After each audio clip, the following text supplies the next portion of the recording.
Okay, we're with Stu of Magic Rock Brewing. What have we got here, Stuart? Dark Art Stout. Okay. There you go. Lovely, thank you very much. Look at that. How long does it take you to design a beer like this, Stu?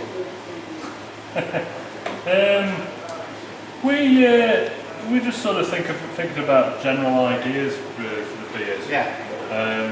What we'd like. We've tried a few different stouts, get an idea of what the rest of those recipes were like, and come up with something similar. Planning all the recipes for the brewery. We're only really a couple of months, and not all that time really thinking about it. Wow. There's probably only 20 minutes worth of really properly thinking time involved in coming up with exactly what we want to achieve.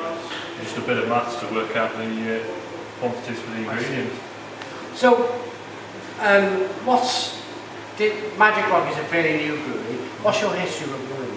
I started brewing in February 2004 at Kelham Island Brewery in Sheffield. Right. Started as a trainee brewer. I knew absolutely nothing. I wasn't one of these guys who got into it through home brewing or did a degree or anything. I knew nothing about it at all, and I learned fairly quickly over about 9 months, and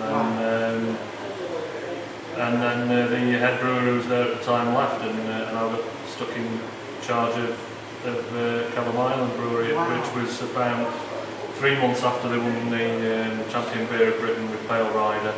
So we were brewing 5 days a week, 5 fermenters, room full of conditioning tanks, and we were brewing five days a week, 10 barrels 5 days a week now. So it was a big learning curve. I ended up staying as head brewer. They didn't end up finding a replacement head brewer. I ended up keeping doing the job for another 2 years. Oh, nice. Before I moved around, worked a bit at Acorn Brewery in Barnsley, and then I went to Crown Brewery, which is a little brew pub under the Hillsborough Hotel in Sheffield. Fantastic. Little 4-barrel brew pub. How excited was you when Richard came to you and said, look, I'm going to start this new brewery, we're going to start from scratch and bring out a whole range of beers. Was you like rubbing your hands with Oh yeah, definitely. Yeah, it was really exciting. Yeah. It was something that I've been wanting to do like that for a long time.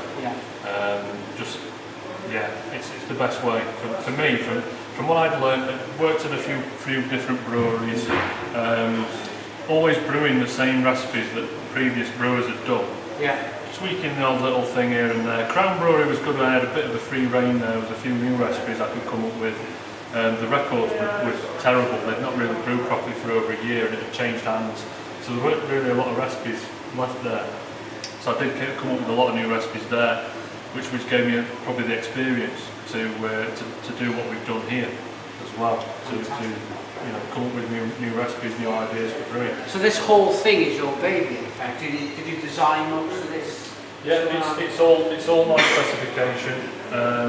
We looked at several different second-hand kits that were on the market. One of them we very nearly bought. We actually missed out on the kit that Kirkstall Brewery in Leeds have got by about half a day. Wow. But we've ended up being actually quite happy that we did miss it, because that was only an 8-barrel kit. Yeah. And we've ended up with a 12-barrel kit, which just gives us a little bit ahead on production.